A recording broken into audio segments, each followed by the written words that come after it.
Hi everyone, JJIR here, and in this video we're going to analyze a little bit the EV3, which I was just given to take a look at so that we can actually program it with Python. So this requires a few hardware and software aspects that we need to go through. So we'll first off see the hardware aspects that you need, and then we're going to look and see how we can control the EV3 with Visual Studio Code and with Google Cloud Platform remotely using Vim. Both of those aspects we'll try to run through very quickly here and see a couple other details that you need to take into account when you want to set this up. In other videos, we'll see how to program it with Python itself, but for now, we're just seeing the setup process in this video. So as you can see, this is what the EV3 looks like. This is the EV3 brick. It is the central part, the brains of what Mindstorm is for Lego. So you can program movements and sensors for Lego. And so the first thing we need to do here is we need two things hardware-wise to get this thing up and running. First of all, this thing only has Bluetooth integrated, so we need to adapt this so we can use Wi-Fi. And second of all, we need a micro SD card so we can set up the EV3DEV software, which is based on Debian 9, so we can program it. So let's go check those two things out. So first of all, you're going to need to get this Wi-Fi adapter. There's only 2 or 3 that actually work with the EV3. You can't use whichever one you want, unfortunately. So this one I've already tried. It works perfectly well. You don't need anything more than 150 here, so don't worry about that. Don't worry about the speed. You're only going to be sending a few small Python scripts to this thing, so it's not worth spending more money than you need to. And on top of the fact, like I mentioned, this one I know works 100% because I have it and I'm using it.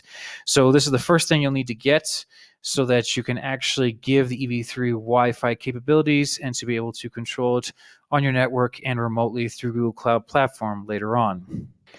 Then you're going to need an SD card. An SD card can be this. It can be any model you want. The thing I do underline is that you should try to avoid XC because some people have said that they have had problems with those micro SD cards working with the EV3.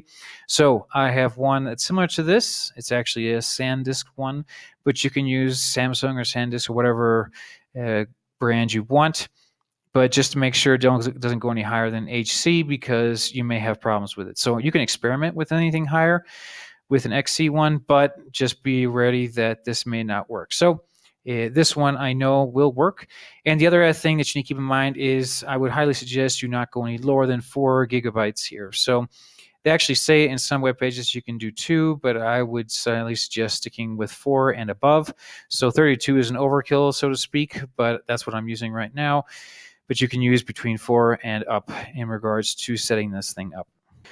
So the next thing we have here is the EV3DEV.org website. This is where you can actually start off to see what you can do with the EV3 using this. And as it clearly mentions here, it's Debian Linux.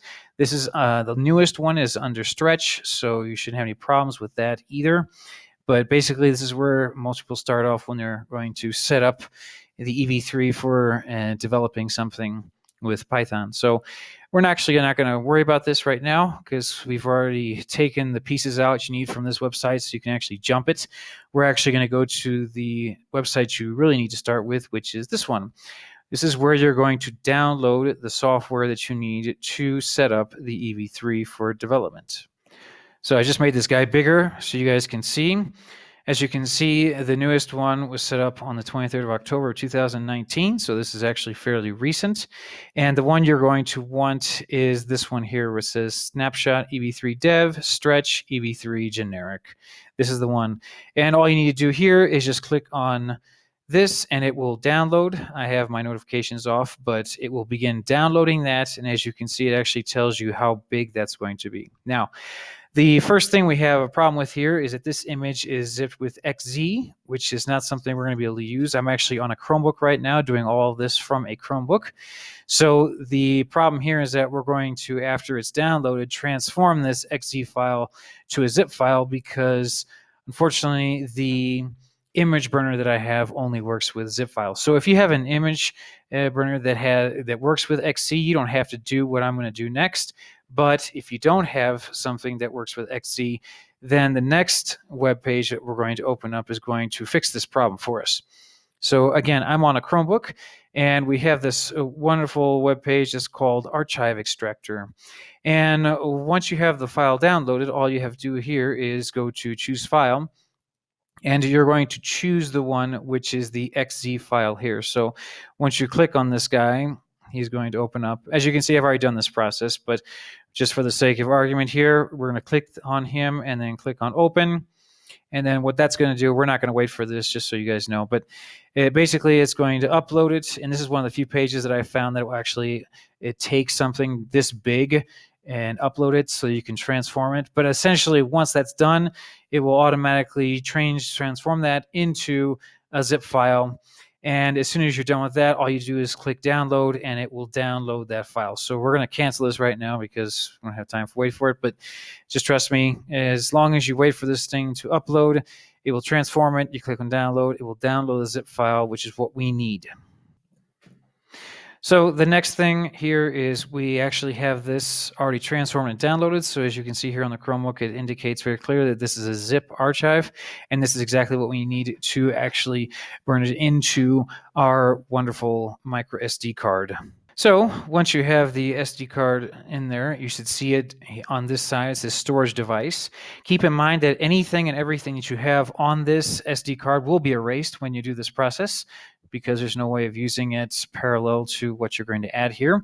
So after we have that, on a Chromebook, what we're going to do is actually open up the Chrome recovery utility, because that's what's going to allow us to burn the image to this card here. So this is the application we're going to use to burn the image. It's called Chromebook Recovery Utility. And after we have that, we're going to open it up like we have here. And as you can see, it comes out like this. And what we want to do, first of all, is click on the cog that's up here in the upper right-hand corner, and we're going to say Use Local Image. When we click on that, we're going to go in here, and we're going to have our wonderful snapshot of the EV3DEV, and we're going to click on Open there.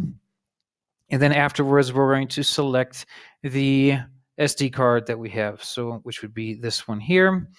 And again, remember, everything here that's on the card will be erased in order to put the image on there. So we're going to click on Continue, and then it'll say Important, okay, and then we're going to click on Create Now.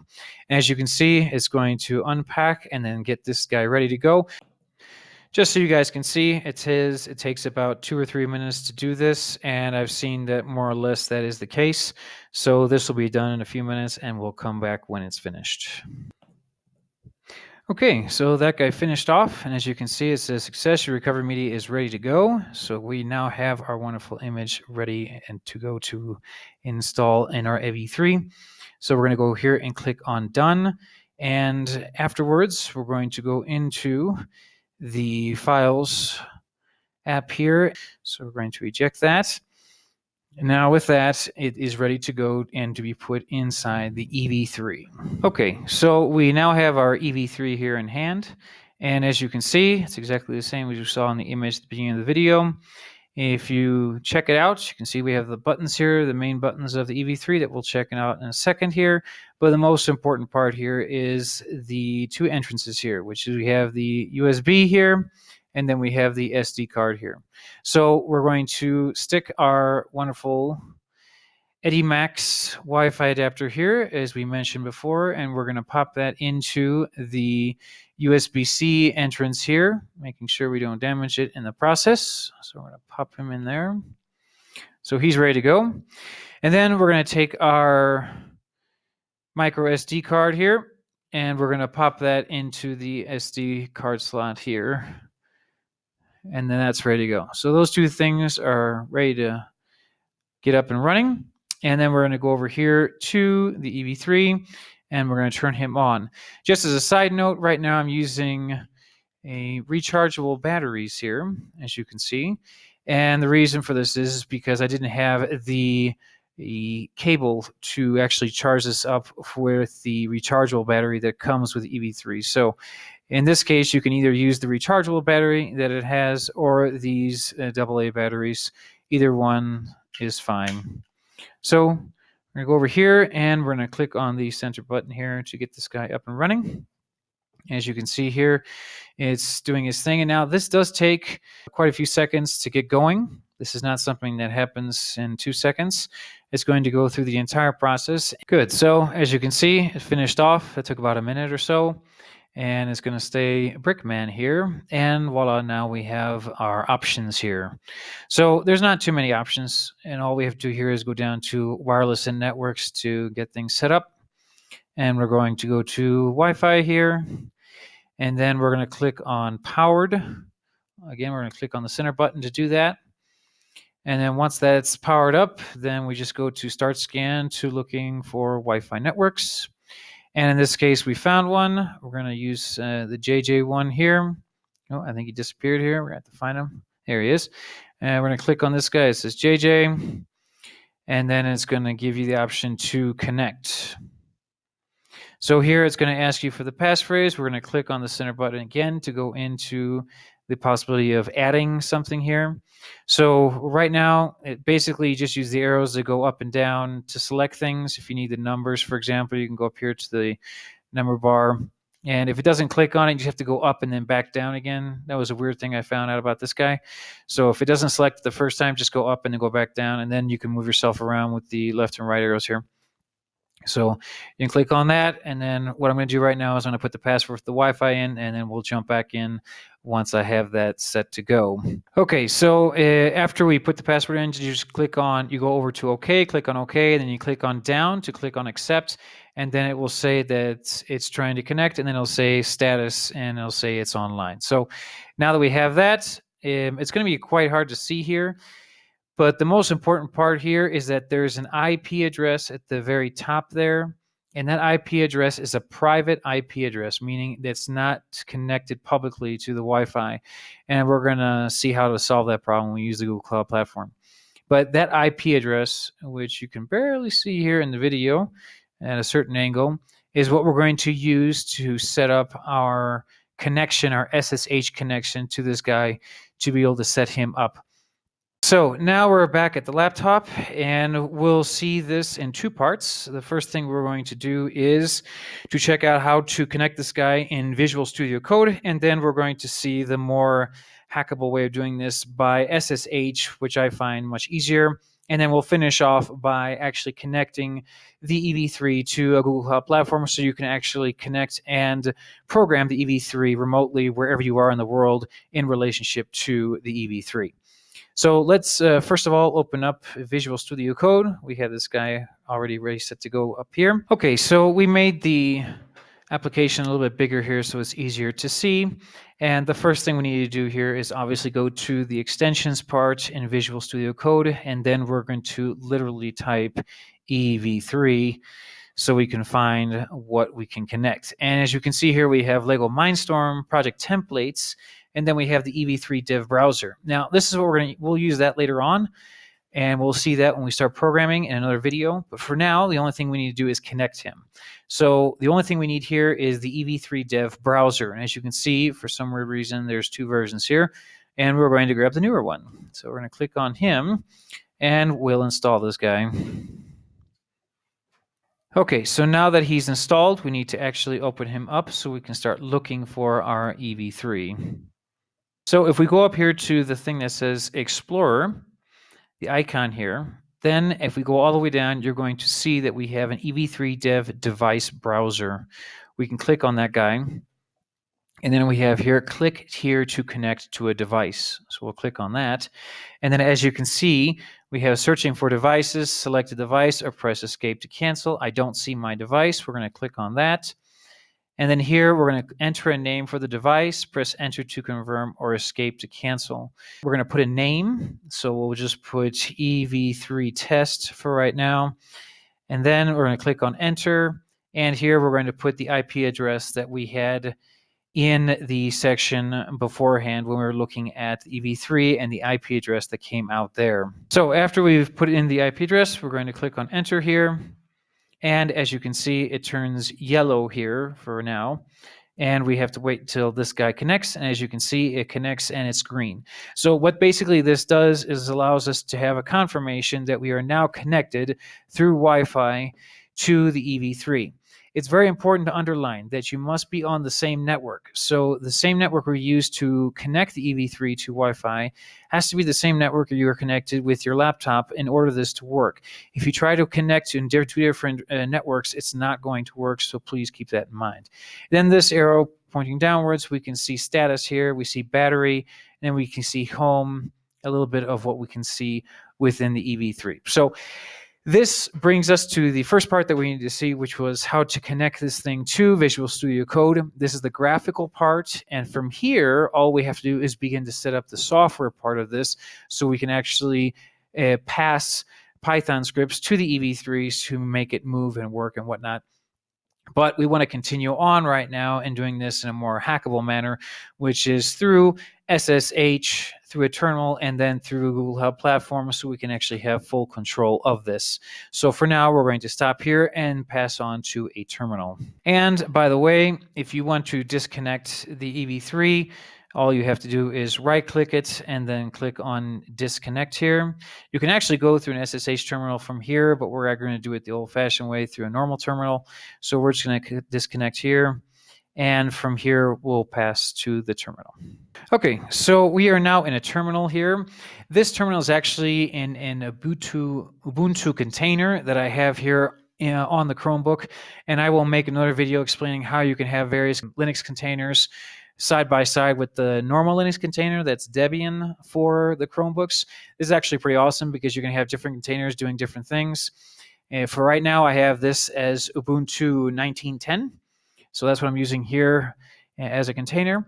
And so what we're going to do is we're going to connect by SSH to the EV3. SSH here, and then we're going to put robot, and then an @, and then again, we're going to use the IP address. So after we have the IP address set up for this guy, we're going to click on enter, and it's going to take a few seconds. It will ask for the password. The password for the EV3 is maker, M-A-K-E-R, and you click on enter. You won't see the password there.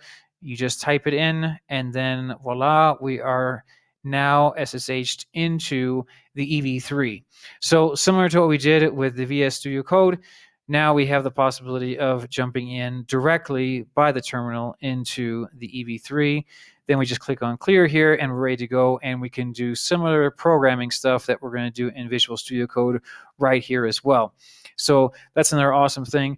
The only problem with this process is that we are stuck with the local network. So the final thing we're going to see in this video is how do we connect this by a Google Cloud Platform VM instance so that we can remotely control and program the EV3.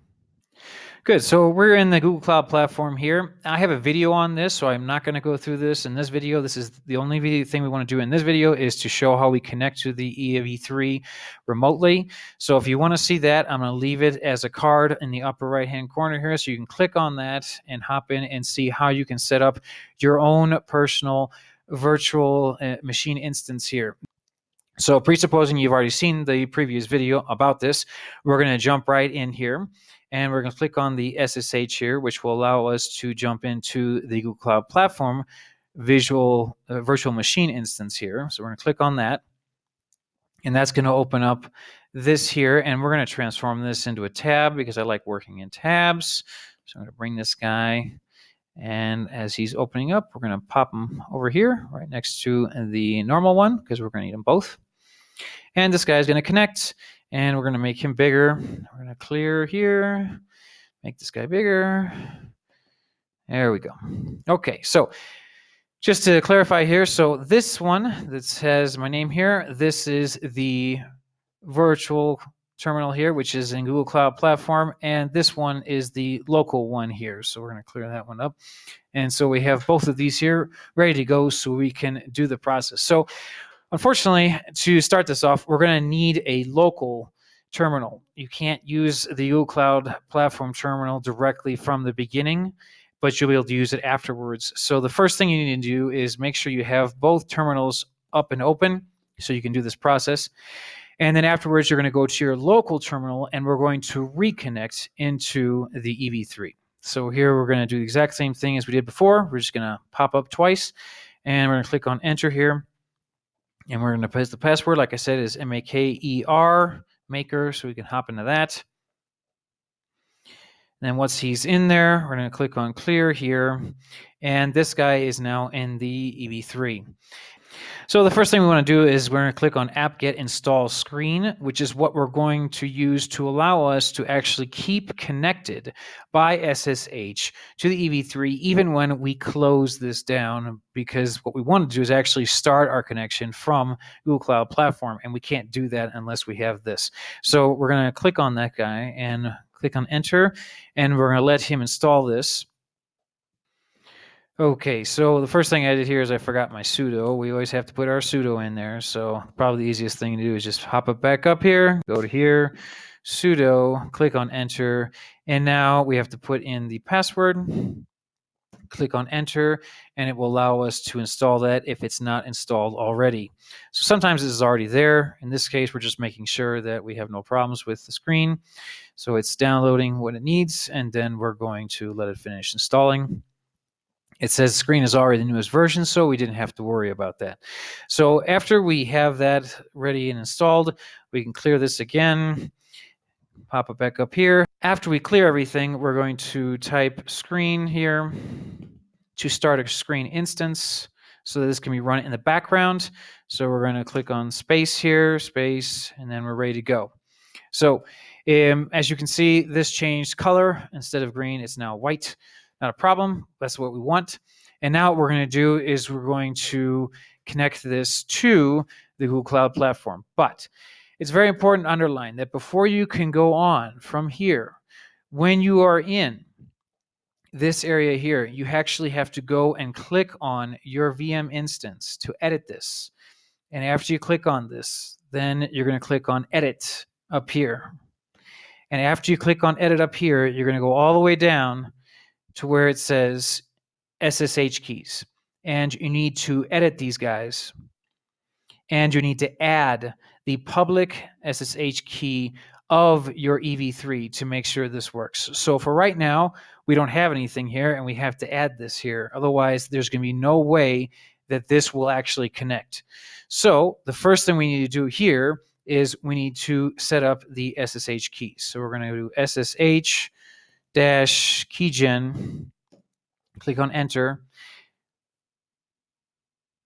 Oh, I'm sorry, we spelled that wrong. It's actually SSH keygen. And then it's going to say generating. So here it says enter file. We're just going to click on enter, enter, enter, and then this guy is all set to go. So here we're just going to click on clear again to clear everything up, and then we're going to paste this here, which is a cat command, so we can get that SSH key. So we're going to grab this guy, all this down to here, and that will automatically cut it, and then we're going to copy that over here to the add item here that we have. So we're going to click on that guy and then paste it here. One space, and then we're going to put the name of the user for the Google Cloud Platform. So as you can see here, we have this here, Jason Jurtich. So we're going to go over here and we're going to add that here as well to make sure that we actually enter in as the same user here. So after we add this cloud key here, we're going to go down and we're going to click on save here. And clicking on save now finally allows us access to be able to connect to the Google Cloud Platform. Otherwise, we would not be able to do this process. The robot here, and we're going to put one final thing here before we finish off. And we're going to add this here. This is a reverse SSH, so we can actually connect later on. Because of the fact that the EV3 is local, there's no way of directly connecting to it by the internet, so we have to do a reverse SSH so we can have access to it later on. So now that we have this here, we're going to put this command in. The only thing that you're going to change in your instance is this guy here. Obviously, the name is going to change. So the IP address is going to change for your public Google Cloud Platform instance. So this is the IP address of the public instance. And then we have the user that you're going to have when you go into it the first time. This here stays exactly the same, localhost, and it's colon 22. The port here can be changed. That's not necessary. You just have to make sure this port is open, meaning that you have a firewall rule open and ready to go, and that I've also added on the other video. So the port here, you can use any port, like I said, but you have to make sure that the firewall rule is able to let it pass through to the Google Cloud Platform instance, and then you just put the -R here for reverse. So once that's done, we're going to go to the end here, and we'll click on Enter to get it ready to go. So it's going to ask me, do I want to go in? I'm going to say yes. And then it's going to say permanently added, and then we're inside. So as you can see here, I'm actually within the EV3. I'm still in the EV3. I'm now actually connected to the Google Cloud Platform. We're going to clear this up. So now this is ready to go.